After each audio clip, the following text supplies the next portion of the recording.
ঈমানের পথে অবিচল থেকে আমার মরণ যেন হয়। ঈমানের পথে অবিচল থেকে আমার মরণ যেন হয়।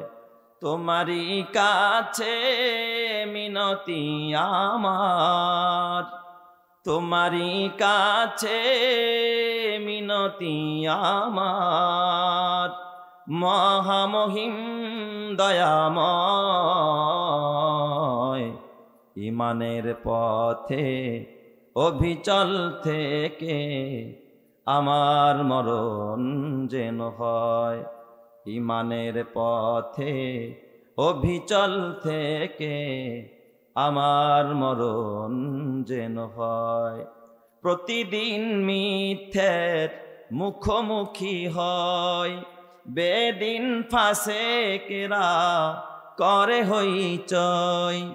আজাজিল এসে গোমরাহি সুর গানে করে তুলে মোহময়। ঈমানের পথে অবিচল থেকে আমার মরণ যেন হয়। ঈমানের পথে অবিচল থেকে আমার মরণ যেন হয়। তোমারই কাছে মিনতি আমার, তোমারই কাছে মিনতি আমার, মহামহিম দয়াময়। ঈমানের পথে অবিচল থেকে আমার মরণ যেন হয়। নবীজির দুইজন সাহাবী, একজনের নাম হযরতে আবু মুসা আশআরী রাদিয়াল্লাহু তাআলা আনহু, আরেকজন সাহাবীর নাম আবু মালিক আশআরী, আর আপন ভাই। এরা ইয়ামানে বসবাস করতেন। যখন এরা শুনছে যে মক্কা থেকে হিজরত করে নবীজি মদিনায় আসছে, নবীজি হিজরত করে মক্কা থেকে কোথায় গেছেন? মদিনায়।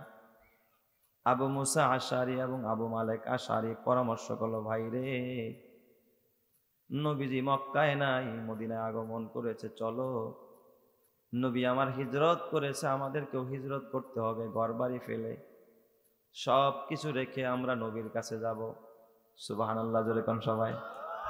সব ছেড়ে সাহাবায়ে কেরাম হিজরত করতেন। আবু মুসা আশআরী রাদিয়াল্লাহু তাআলা আনহু এবং আবু মালিক আশআরী রাদিয়াল্লাহু তাআলা আনহু দুই ভাইয়ের নেতৃত্বে একটা কাফেলা যখন ইয়ামান থেকে রওনা করছে মদিনার উদ্দেশ্যে, তখন কিন্তু সমতল জমি না, মহাসড়ক না, আকাশপথ না, বিমান পথ না, নৌপথ না, যে যানবাহনে চড়ে তারা সফর করে। তারা চড়াই উতরাই পাড়ি দিয়ে পায়ে হেঁটে, কেউ ঘোড়ায় চড়ে, কেউ গাধায় চড়ে পরে সফর করতেন। এই কাফেলা নিয়ে যখন তারা রওনা করছে, পথিমধ্যে তাদের বিভিন্ন স্টেশনে বিভিন্ন জায়গায় তাঁবু গেড়ে সেখানে তারা রাত যাপন করতেন। একদিন হাঁটতেন, আবার একদিন রেস্ট নিতেন, আবার একদিন হাঁটতেন। এভাবে করে দিনের পর দিন, মাসের পর মাস তারা পথ অতিক্রম করে এক স্থান থেকে আরেক স্থানে যেতেন। সুবহানাল্লাহ, যেরকম সবাই। আমার এক পরদাদা, তিনি হজে গেছেন 6 মাস লাগায়। যাওয়ার সময় তো আল্লাহ তাআলা নিছে, কিন্তু আসার সময় আল্লাহর বান্দারা ফেরত আনে নাই, পথেই মারা গেছে। হজ করছে, যাইতেই 6 মাস লাগছে। কত চড়াই উতরাই পাড়ি দিয়ে কত কষ্ট করে তারা এই সফরগুলো করছে। আবু মালিক আশআরী এবং আবু মুসা আশআরী পথিমধ্যে আগমন হওয়ার পরে খাবার শেষ, পানি যা ছিল শেষ, সব কিছু শেষ হয়ে গেছে। এখন তারা চিন্তায় পড়ে গেলেন, ঘর নাই, বাড়ি নাই, মোবাইলের যুগ না যে ফোন করে বিকাশে টাকা পাঠাইতে বলবো, কি কন? এখন তো বিপদে পড়লো, খালি ফোন দিয়ে দেরি হয়, টাকা আসতে দেরি হয় না। আবু মুসা আশআরী রাদিয়াল্লাহু তাআলা আনহু এবং আবু মালিক আশআরী তাদের সফর সঙ্গী যারা সবাই মিলে মাশওয়ারা করলেন, এই মুহূর্তে আমরা কি করতে পারি? ইয়ামান থেকে মদিনা কাছে, এখন খাবার নাই, একদিন, 2 দিন, 1 বেলা, 2 বেলা, 3 বেলা না খেয়ে থাকা যায়, দিনের পর দিন না খেয়ে থাকা যায় না, তাহলে তো আর জীবন চলবে না, হাঁটতে পারবো না, আসল মিশন আমাদের ব্যর্থ হয়ে যাবে, নবীর কাছেও যাওয়া হবে না। তাহলে কি করা যায়?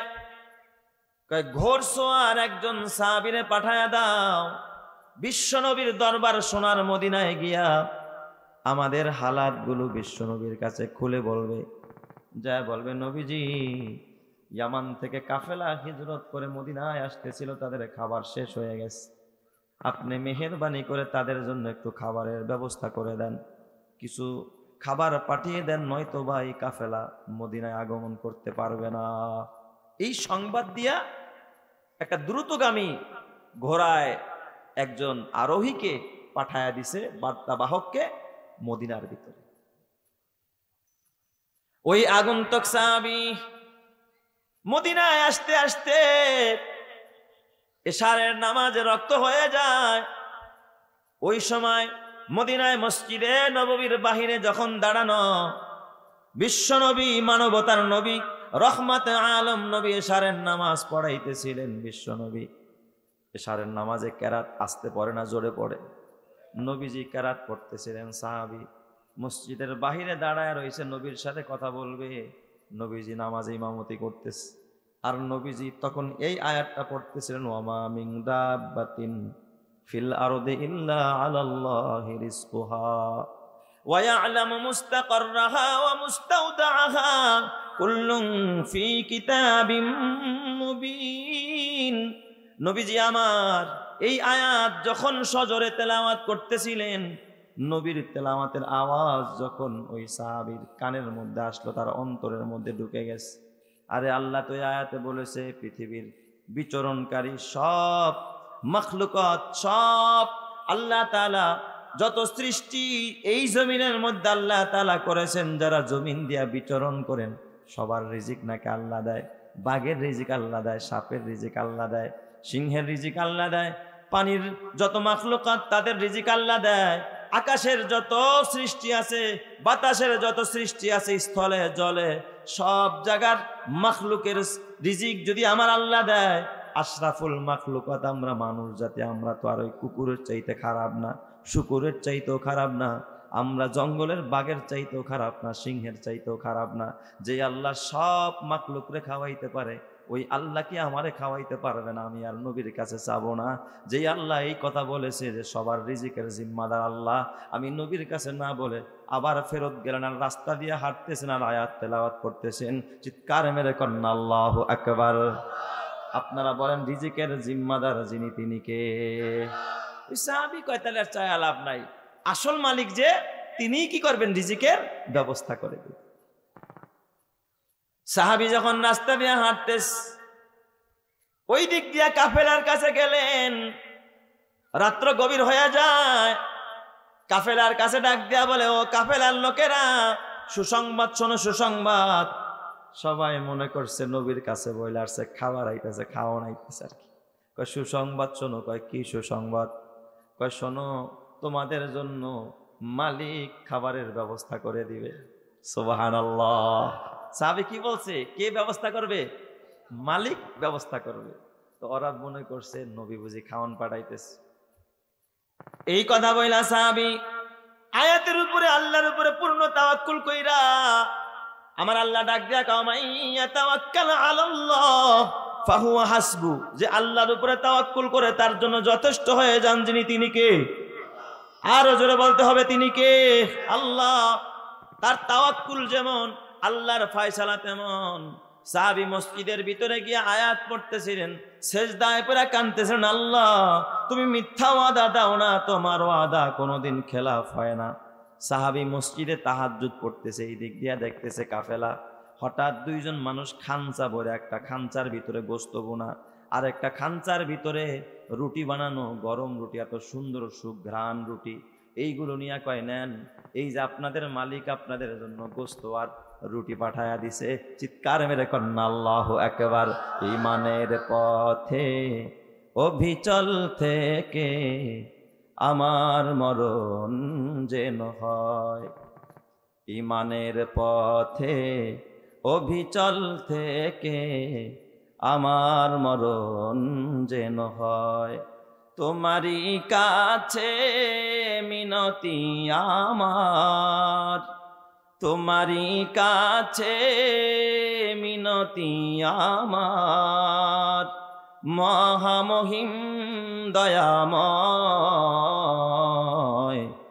ইমানের পথে অবিচল থেকে আমার মরণ যেন হয়। ইমানের পথে অবিচল থেকে আমার মরণ যেন হয়।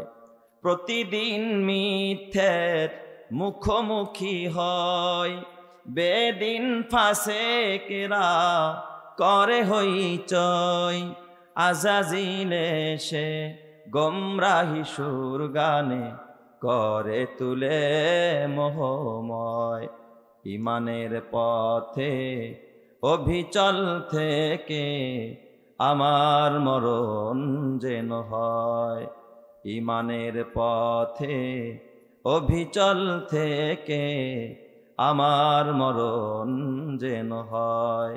তোমারই কাছে মিনতি আমার, তোমারই কাছে মিনতি আমার, মহামহিম দয়াময়, ইমানের পথে অবিচল থেকে আমার মরণ যেন হয়। ইমানের পথে অবিচল থেকে আমার মরণ যেন হয়। জোরে জোরে বলি আমিন, আরো জোরে বলি আমিন। তাহলে বলেন রিজিকের মালিক কে? এই রিজিকের জন্য আমরা যে কতটা কামড়া কামড়ি করি, আমার আফসোস হয় এই মানুষের পেট মাত্র 3 ইঞ্চি। আপনি ইঞ্চি ট্যাপ দিয়ে মাইপা দেখেন, এই পুরাটাই কিন্তু পেট না। পুরাটার মধ্যে কি ভাত থাকে নাকি? হ্যাঁ, ভাত থাকে, কিন্তু খাবার ঢোকে ছোট্ট একটা জায়গার মধ্যে। ওই জায়গাটা 3 ইঞ্চির বেশি হবে না। ইঞ্চি ট্যাপ দিয়ে মাইপা দেখি, 3 ইঞ্চি একটা পেটের জন্য এই মানুষ যতটা চিন্তা করে, যতটা ফিকির করে, কোনোদিন জঙ্গলার একটা হাতি যার পেটটা হলো কয়েক গজ, জঙ্গলার একটা হাতি এত পেরেশানি করে না।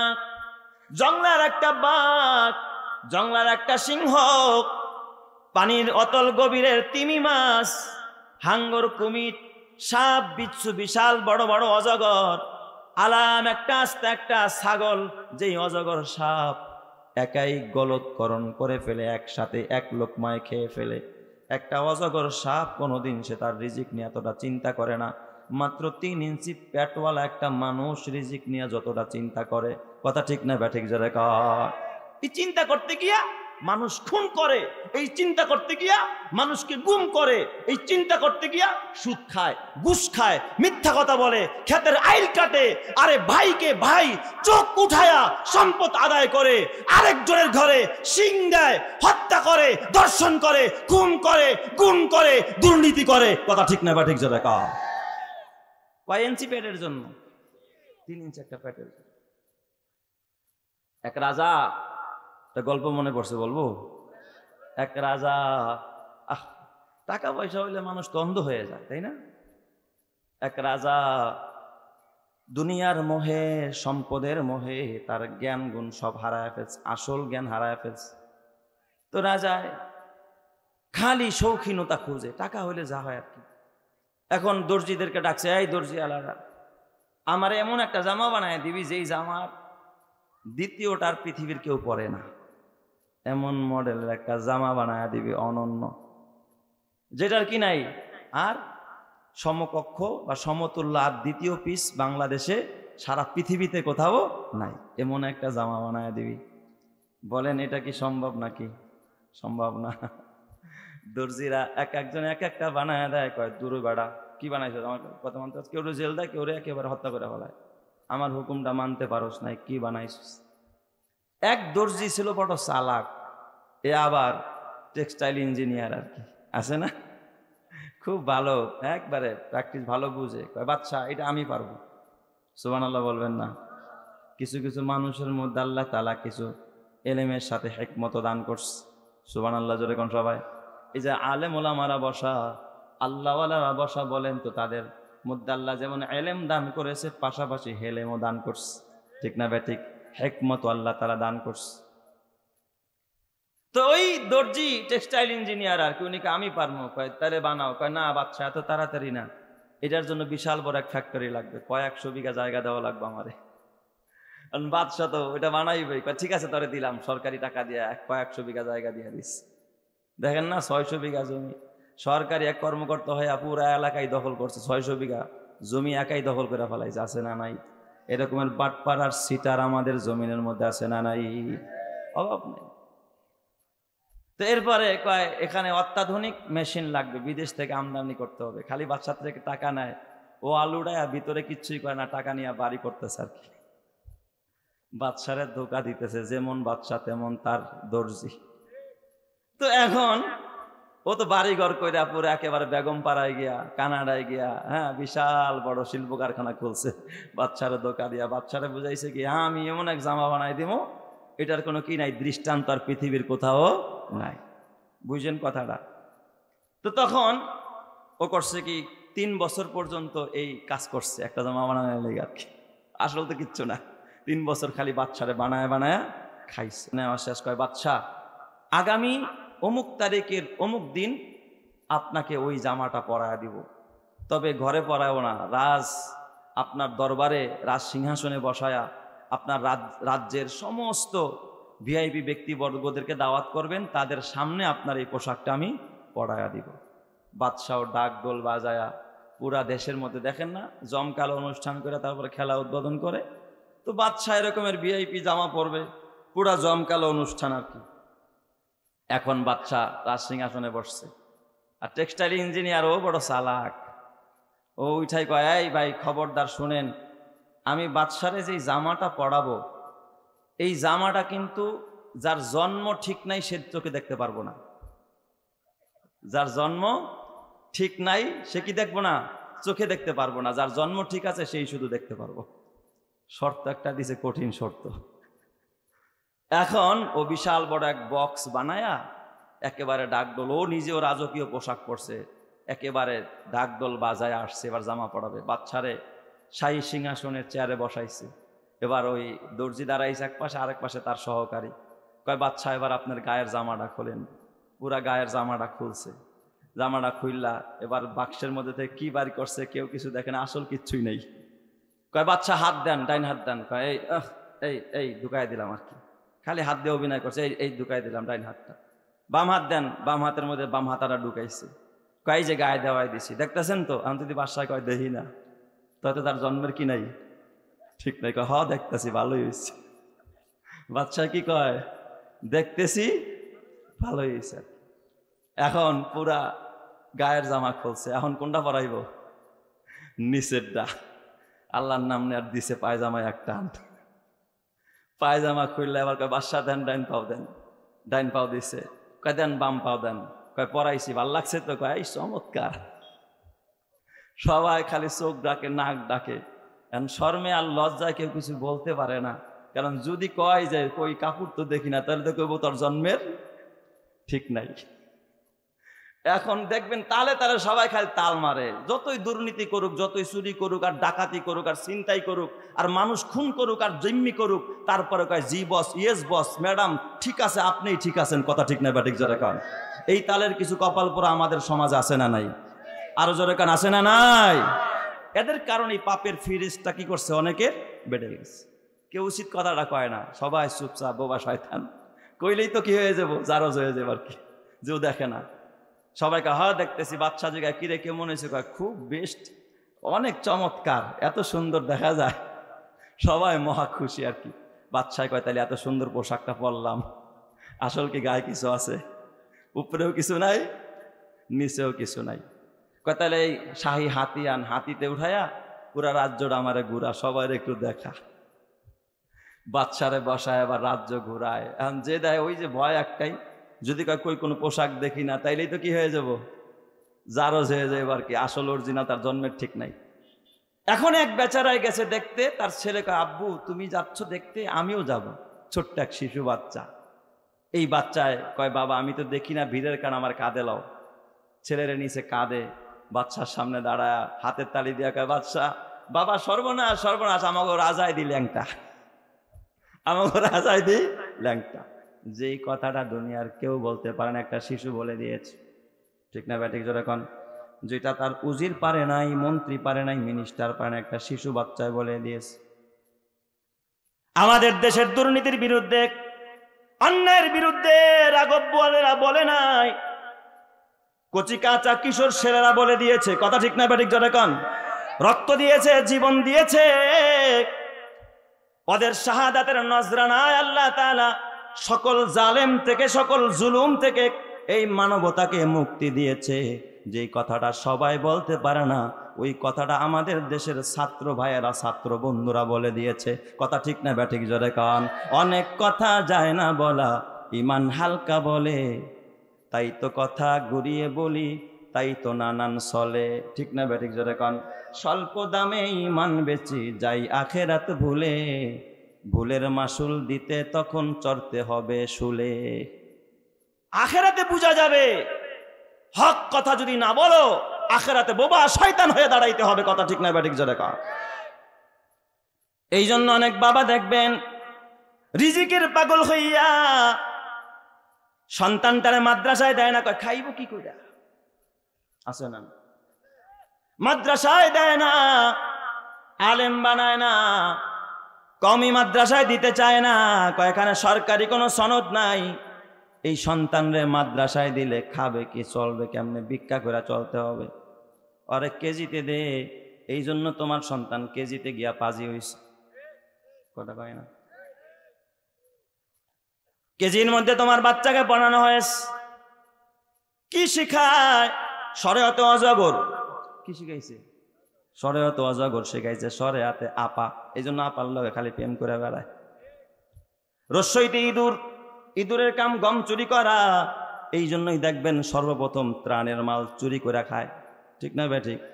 খালি চুরি করে, চুরি শিখছে ইঁদুরের কাছ থেকে। দীর্ঘইতে ইগল, হাইওয়ান জানোয়ার হয়েছে, এতে আপেল, আপেল খাওয়া শিখছে। বিতে বল, বল খেলা শিখছে। সিতে ক্যাট, ক্রিকেট খেলা শিখছে। ডিতে ডগ, কুত্তার মতো চরিত্র হয়েছে। কসম আল্লাহর, এ মুসলমান ছড়া পড়ায়। ওই দেখা যায় তাল গাছ, ওই আমাদের গা, ওইখানেতে বাস করে কানা বগির সা। ও বগি তুই খাস কি পান্তা ভাত, চাস কি পান্তা, আমি খাই না। পুঁটি মাছ পাই না একটা, যদি পাই অমনেই ধরে গাপুস গুপুস খাই। তোর সন্তানরে গাপুস গুপুস খাওয়া শিখাইছে, যেন সুদ খায়, ঘুষ খায়, হারাম খায়, মাইরা খায়, ছিনতাই করে খায়, চুরি করে খায়, ডাকাতি করে খায়। কসম আল্লাহর, এই যে মাদ্রাসা, জামিয়াতুল আবরার কওমি মাদ্রাসা, এই মাদ্রাসার ভিতরে গাপুস গুপুস খাওয়া শিখায় না। এই মাদ্রাসার ভিতরে কবিতা শিখায়, 3 দিন হতে খাইতে না পাই, নাই কিছু মোর ঘরে, দ্বারা পরিবার বাড়িতে আমার উপোস করিয়া মরে। নাহি পাই কাজে তাই তেজিলাস বেড়াই ভিক্ষা করি, হে দয়ার নবী দাও কিছু মোরে, নহিলে প্রাণে মরি। আরবের নবী করুণার ছবি, ভিখারির পানে চাহি, কোমল কণ্ঠে কহিলেন তোমার ঘরে কি কিছু নাহি। বলিল সে আছে শুধু মোর কাছে কম্বল একখানি, বলিলেন রসুল এক্ষুনি গিয়া তাহা দাও মরে আনি। সম্বল তাহার কম্বল খানি, বেচিয়া তাহার তরে, অর্ধেক টাকা দিলেন রসুল খাদ্য কিনিবার তরে, বাকি টাকা দিয়ে কুঠার কিনে হাতুল লাগিয়ে নিজে। বলিলেন যাও কাঠ কেটে খাও, দেখো খোদা করে কি যে। সেদিন হতে শ্রম সাধনায় চলিল ভিখারির প্রাণ, বনের কাষ্ঠ বাজারে বেচিয়া দিন করে গুজরান। দুঃখ তাহার রহিল না আর, সুখী হলো সে ভবে, নবীর শিক্ষা করোনা ভিক্ষা, মেহনত করো সবে। চিৎকার মেরে কন্যা আল্লাহু আকবার। আরো জোরে বলেন না আল্লাহু আকবার। বলেন তো এই কবিতার মধ্যে আদর্শ আছে না নাই? খাবারের চিন্তায় সন্তান রে মাদ্রাসায় দেয় না। এ যুবক ভাই, খাবারের জিম্মাদার কে? মাদ্রাসায় পয়রা আলেম ওলামারা না খায়া জীবনে মরে না। কোনো হাফেজ সাহেব রিক্সা চালায় না, কোনো আলেমকে কোনোদিন ভ্যান চালাইতে দেখবা না। বহু এমএ পাস, বহু আইএ পাস, বহু বিএ পাস, বাদাম বেচা বেড়ায়, আছে না নাই? জোরে কান, আছে না নাই? কোরআনওয়ালাকে আল্লাহ বেইজ্জত করে না। খবরদার মুসলমান। ইয়ামান থেকে কাফেলা আসতেছিল মদিনায়, ঘটনা বলছেন না আপনারা? ওই যে সাহাবী মসজিদের মধ্যে আমল শুরু করে দিস, দুইজনে খানচা বইরা গোশত নিয়া, রুটি নিয়া কয় নেন, আপনাদের মালিক পাঠায়া দিছে, আপনারা পেট ভরা খানা খান। খাইছে, সবাই মিল্লা খাইছে, খায়া দেখে অর্ধেক রয়ে গেছে। কারণ এই খাবার তো আসমানের মালিকের দেওয়া, এই খাবারের মধ্যে বরকত দিয়েছেন যিনি, তিনি কে? বরকতে ভরা। এখন কয় খাবারটি তো নষ্ট করা যাবে না, নবীজি খাওয়ান পাঠাইছে, ওরা তো জানে না কে খাবার পাঠাইছে, ওরা মনে করছে মদিনার থেকে নবী খানা পাঠাইছে। কয় এই দুইজন সাথী তৈরি হয়ে যাও, খাবারগুলো ঢাইকা সুন্দর করে রহমতে আলম নবীর দুয়ারে নিয়ে যাও। নবী যেত কষ্ট করে খানা পাঠাইলেন, নবীর দুয়ারে গিয়া বাকি খানাগুলো ফেরত দিয়া দাও। সুবহানাল্লাহ। খাবার নিয়া ওরা আবার মদিনায়। নবীজি আমার মদিনার মসজিদে নববীতে যা সালাম দিছে, ফেদা কাবি উম্মি ইয়া রাসূলুল্লাহ, ওগো নবীজি এই যে নেন খাবার নেন, আপনি যে খাবার পাঠাইছিলেন খাবারগুলো বেশি হয়ে গেছে, খাবার অপচয় করতে চাই না, আপনি খাবারগুলো ফেরত নিয়ে নেন, আপনার আসহাবে সুফার যারা আছে তাদেরকে খাওয়ায়া দেন। রহমতে আলম নবী ডাক দেয়া কয়, কিরে আমি তো খাবার পাঠাই নাই। কয় না, আমরা একজন প্রতিনিধি পাঠাইছিলাম আপনার কাছে। কয় কোথায় তোমাদের প্রতিনিধি? আমার কাছে ডাকো, আমার কাছে নিয়ে আসো। প্রতিনিধিকে আনা হলো। কয় জি রসুল, নবীজি আপনি নামাজে পড়তেছিলেন, ওমা মিন দাব্বাতিন ফিল আরদি ইল্লা আলাল্লাহি রিজকুহা। আমার ইয়াকিন হয়ে গেছে, বিশ্বাস হয়ে গেছে, আমার আল্লাহ যদি বলে থাকে জমিনের সব মাখলুকাতের বিচরণশীল সব সৃষ্টির রিজিকের জিম্মাদার আল্লাহ, আমাদেরকে না খাওয়া মারবে না। আমি আপনার কাছে রিজিক চাই নাই, আমি আপনার কাছে হাত পাতি নাই, আল্লাহর উপরে তাওয়াক্কুল করে চলে গেছি। আল্লাহর নবী ডাক দিয়া কয়, তাহলে যেই মালিকের উপরে তাওয়াক্কুল করেছো ওই মালিকই তোমার ঘরে খাবার পৌঁছায়া দিয়েছে। চিৎকার মেরে কন্না আল্লাহু আকবার। করুণার আধার তুমি, দয়ার সাগর তুমি, করুণার আধার তুমি, দয়ার সাগর তুমি, তুমি অগচির মহিয়ান, না চাহিতে তুমি দিয়েছ ঢেলে, দিয়েছ কত অনুদান, ওগো রহিম রহমান, ওগো রহিম রহমান। চাঁদ সে তারা গ্রহ রবি, খুঁটি বিহীনই আসমান, বিনা সুতায় যেন গাথা মালা, শূন্যে মেঘেরা ভাসমান। নিপুণ তোমার কারুকাজ দেখে দেখে জুড়ায় আমার প্রাণ, ওগো রহিম রহমান, ওগো রহিম রহমান।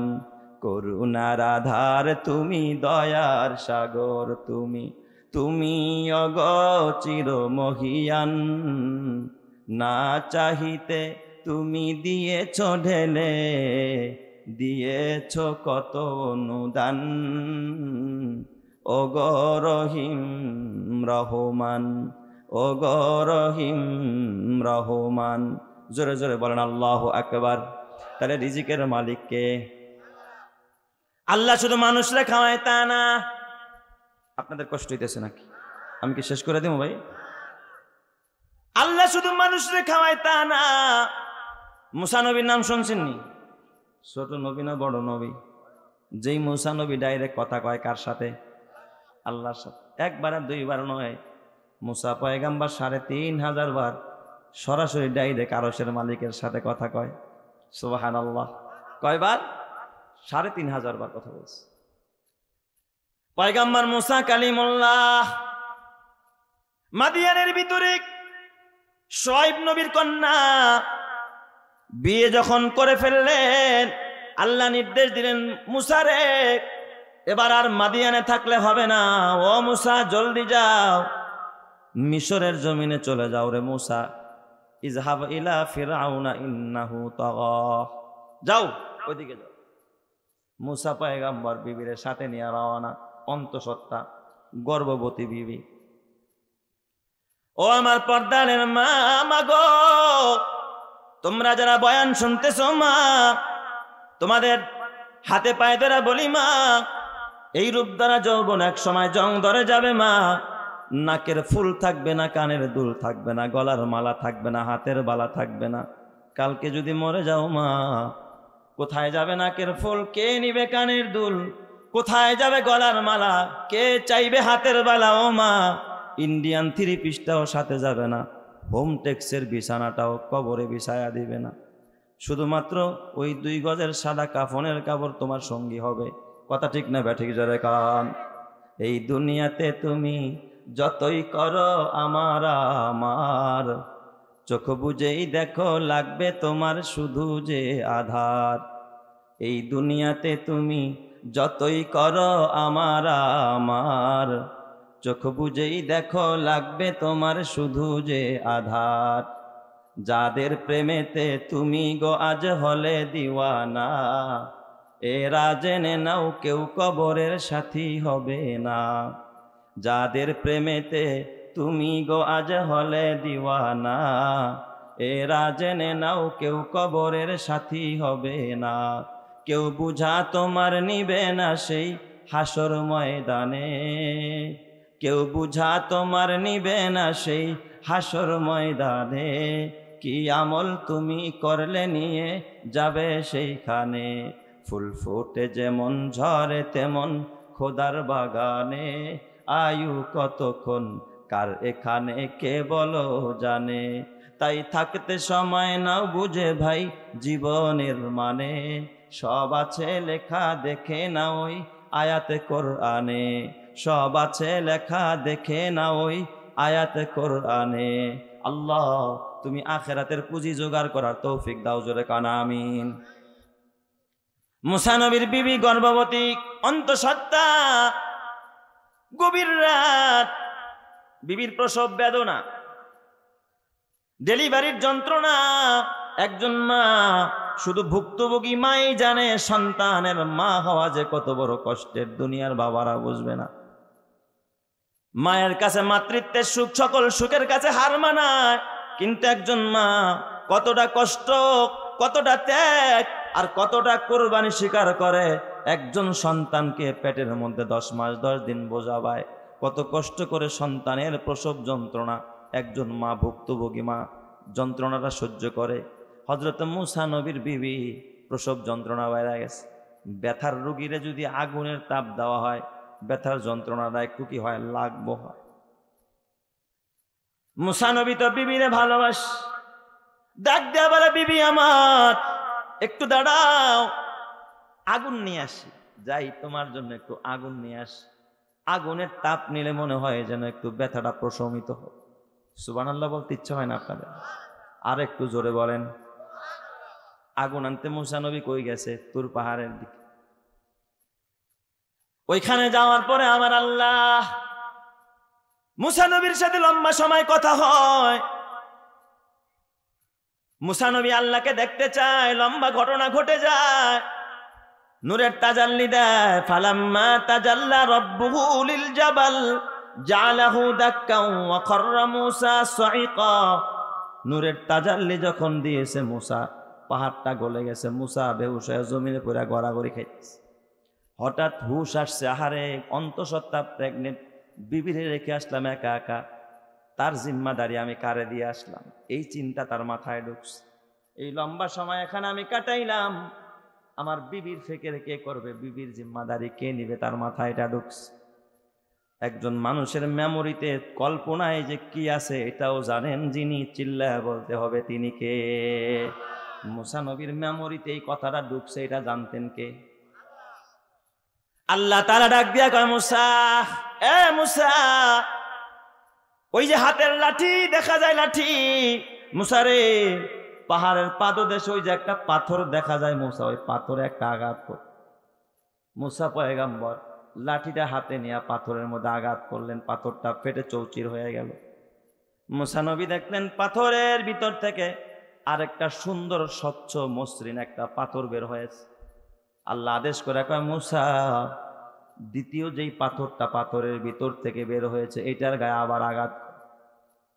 মুসা নবী দ্বিতীয় পাথরে আঘাত করলেন, ওই পাথরটাও ফেটে চৌচির হয়ে যায়, ভিতর থেকে আরেকটা তৃতীয় পাথর বের হয়ে যায়।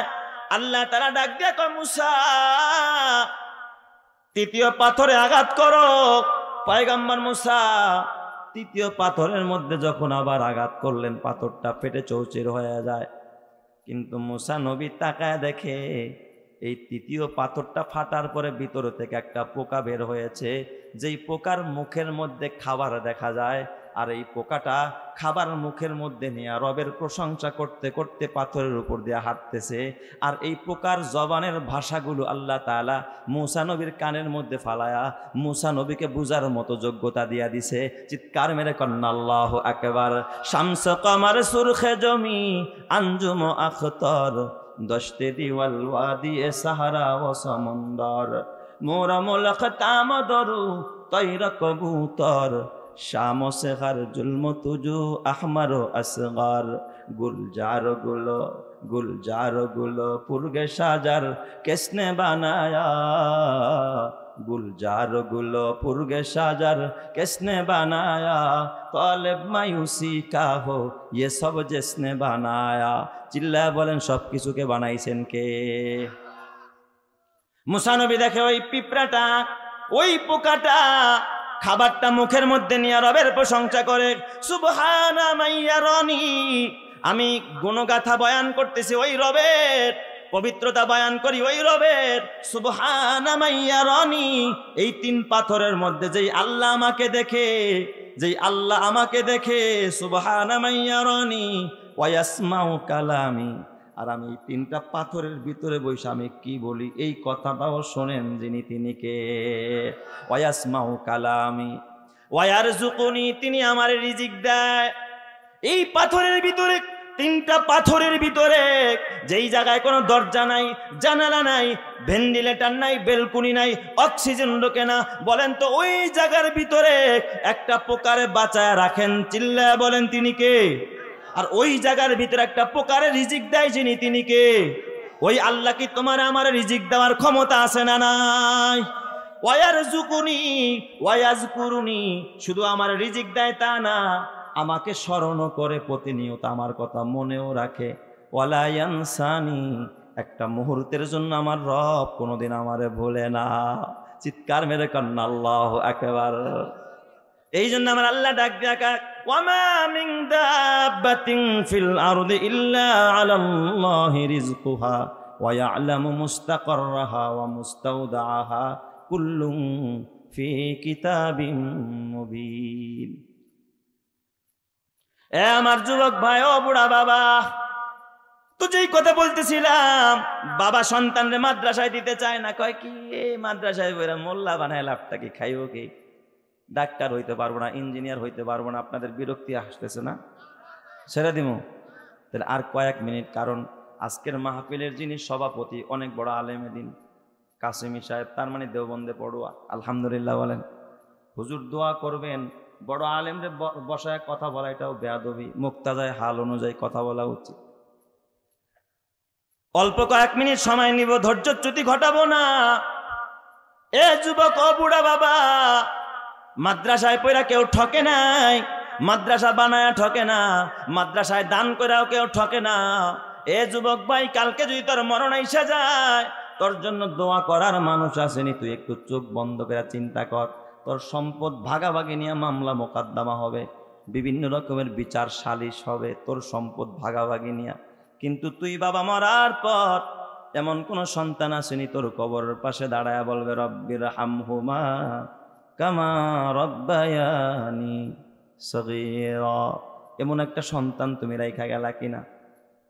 ও আমার মা, দুনিয়া সব রাখলা, দোয়া করার জন্য মানুষ রাখতে পারলা না। মাগো, যদিও তোমার সন্তান আলেম হবে, গুলশানে বাড়ি করতে পারবে না, বনানীতে পারবে না, হয়তো দিনাজপুর শহরের ভিতরে পৌরসভার ভিতরে একটা 5 তলা বাড়ি করবে না, ফ্ল্যাট করার মতো তার ক্ষমতা নাই।